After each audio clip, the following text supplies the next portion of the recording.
Now we're going to talk about the story premise. In your homework, you're going to be doing a premise line. You're going to do 4 sentences that describe the core of a story of a movie one of your favorite movies that you've watched over and over would probably be the best, because then it would be easy to dissect it and figure out what the premise is of the movie. But the premise line is really just for you. It's not for the director that you're going to pitch your script to. It's not for anybody else. It's for you to know what the core of your story is so that you can write. It's like the skeleton that you need to put the meat on.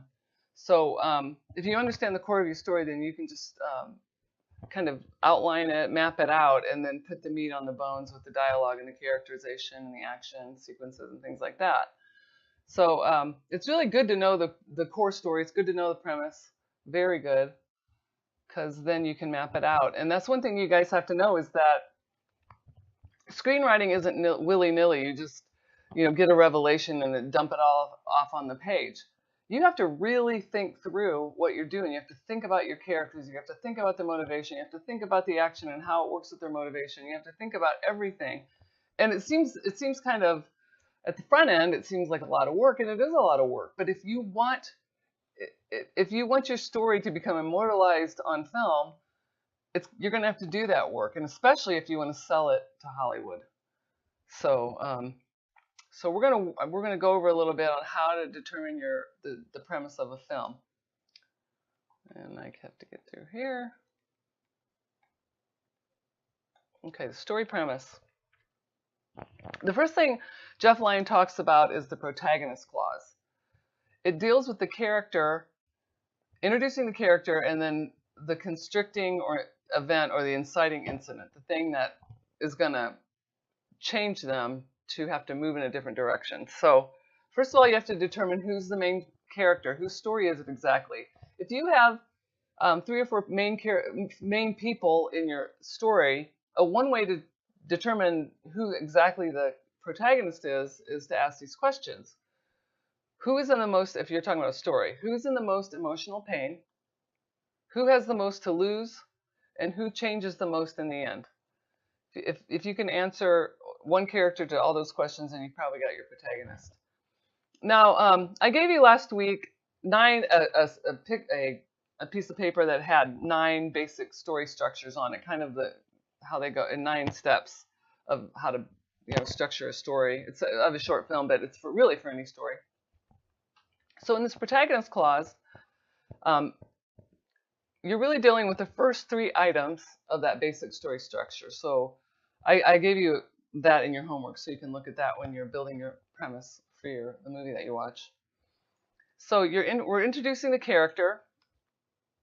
So as you know, you're supposed to introduce the character in its natural environment, showing a certain life balance, just what is normal life balances when you start out.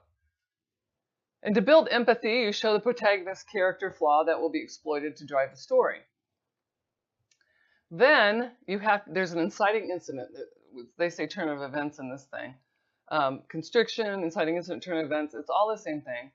It's something that constricts or pushes the character to choose, to change directions, and to take a new narrative course. So, the protagonist clause, we're going to do the Twilight film, which I think you probably guys all have seen, since it's something that was on when you were in middle school, high school. 17-year-old Bella, so the protagonist clause for the Twilight premises, 17-year-old Bella leaves her life in Arizona to live with her father in Forks, Washington. So Bella, we open the story with her in Arizona. We show her normal life, and then something happens. I actually don't remember in the film if her mom wanted her to move or she didn't get along with her mom, and that's why she had to move with her father, but something happened, and we build empathy for her. But then what happens, then she ends up having to go move in with her father. I don't know if her mother died. I don't remember. It's been a long time since I've seen this story. I should have watched it again before I did this teaching, but you guys know the story. Anyway, there was an incident that happened that made her move to her father, so there was a big change in her life. She moved from Arizona, had to move to a new school. Everything was new for her. So that was the constriction. That was the inciting incident, was having to move. So we have empathy for her. We introduced her in her natural environment. We have empathy for her, and then we see what changed her life was moving to Washington. Okay. So then the second part of the story premise is the team goal clause. So characters join with one or more people acting on some tangible desire with purpose. So this is when they go on their journey, they meet up with other people who help them on their journey or walk through the journey with them.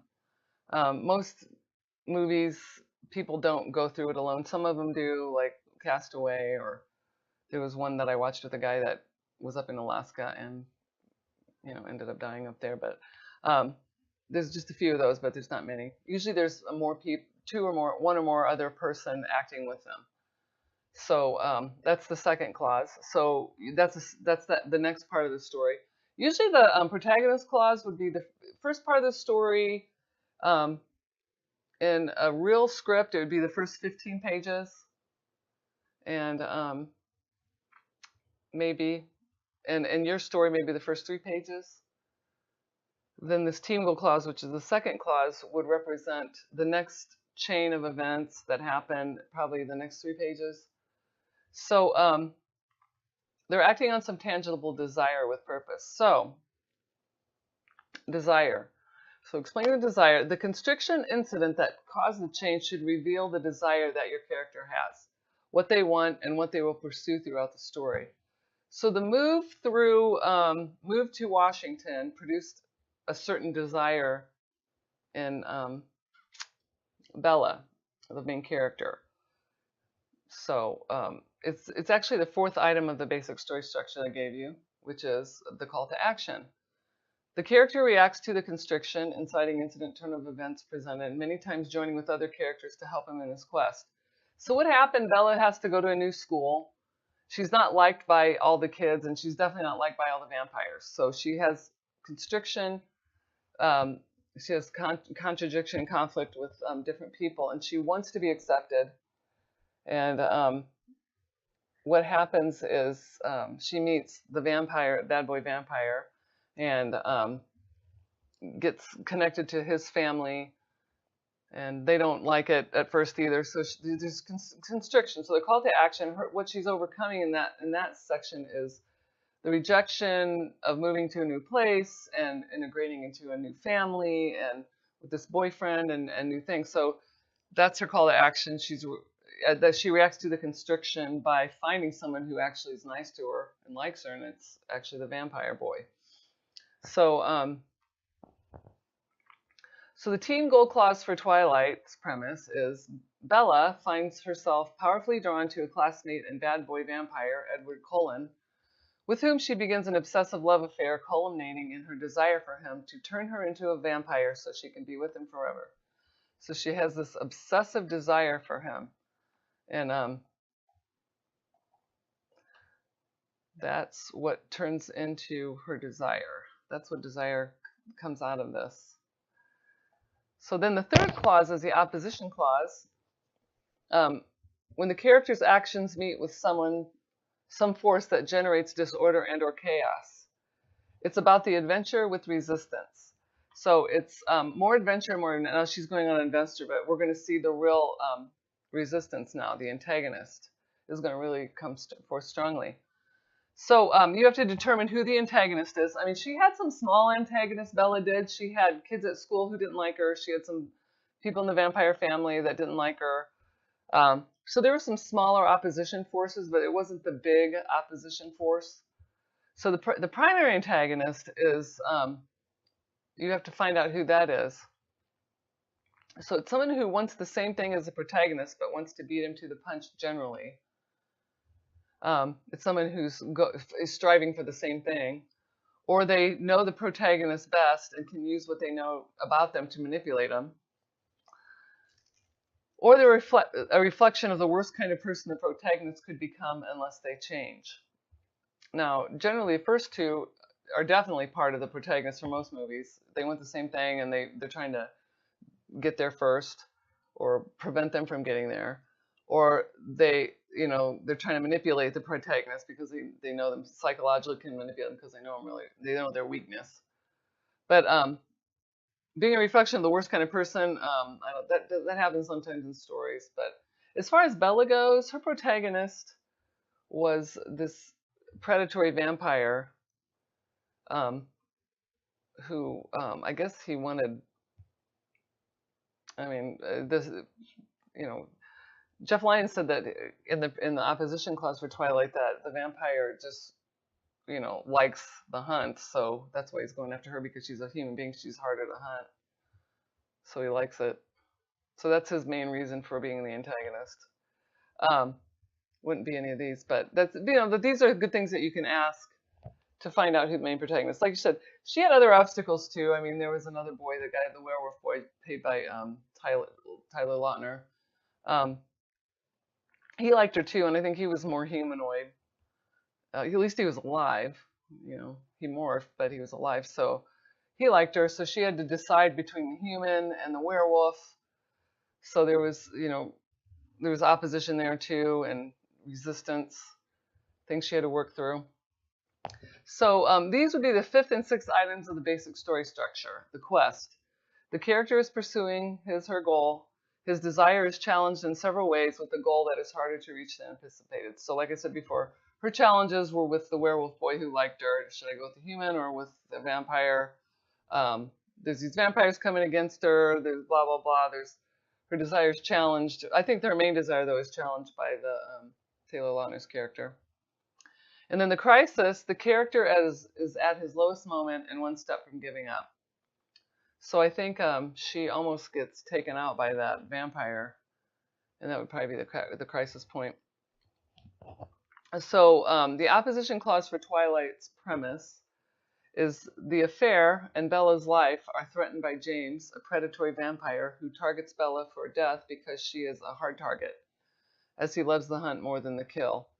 I don't know if would be how I would write the opposition clause. That's how Jeff Lyons wrote the opposition clause. But I mean, it works well enough. You just basically have to cover the quest and the crisis, and name the antagonist. Kind of name the antagonist, what their threat is, and why for the opposition clause. Okay. Then the last one is he calls it Jeff Lyons calls it the denouement clause or denouement clause. The chaos from the antagonist clause leads to change and a new moral effect. The chaos leads to a resolution. So for personal growth, the character changes. So the seventh, eighth, and ninth items of the basic story structure are what you're going to use here for the denouement clause. It's the last thing. It's the end of the story. It's the last act. The two other clauses, when they meet with the friends, it was at the team clause and then the opposition clause. Those would be the second act. The first act, and in a short film especially, the first act would be the protagonist, where you're introducing the protagonist and you introduce the first complication or the inciting incident, turn of event that pushes them into their adventure. So that would be the first act. So this denouement clause would be the end. So what you see in the end is the personal growth of the character. The character changes, learns a lesson. Their flaw now helps them to achieve the goal. The showdown, the character faces one final opponent and challenge. The resolution, a new balance is restored to the protagonist's life. So good or bad. So what happens is Bella gets through the thing with James, the vampire that's out to get her. Then she unites with Edward and his vampire family. They kill James, which effectively brings Bella closer to the vampire fold. So it makes the family trust her more. So she's got a better in with the family after that. They're not, she's a human being. Edward, don't deal with her. So those are the four clauses that will help you decide your premise. As you can see, it's based on the 9 story structure. So if you're looking at act structure, structure 1, 2, and 3 would be first act. Structure 4 and 5 and 6 would be the second act. And then 7, 8, and 9 would be the third act in your structure. And you can see that with this. So, read as a thing, the premise for the film Twilight. When you read it all together, when you read it just in the 4 clauses separately, it didn't sound like it. But if you read it here, you can see that it kind of describes the core story of the movie. So the protagonist clause said, the 17-year-old Bella leaves her life in Arizona to live with her father in Forks, Washington. The team goal clause. She finds herself powerfully drawn to the classmate and bad boy vampire Edward Cullen, with whom she begins an obsessive love affair culminating in her desire for him to turn her into a vampire so she can be with him forever. The opposition clause. The affair and Bella's life are threatened by James, a predatory vampire who targets Bella for death because she is a hard target, as he loves the hunt more than the kill. The denouement clause. Bella unites with Edward and his vampire family. They kill James, which effectively brings Bella closer into the vampire fold. Okay, so we're going to stop there for a minute and field any questions people have about the premise line. When you write your premise line, you can just go through the clauses and write it. I wrote down the homework, kind of what to do. You can just write through the clauses like that and do your premise by doing the 4 clauses. It's perfectly fine. Usually, when you write your premise line, it's, we're not going to worry about the line, writing the right premise line or anything. I just want you to know the core of your story and how to structure the core of your story. So we can stop right now, and if anybody has any questions, we can just work on that.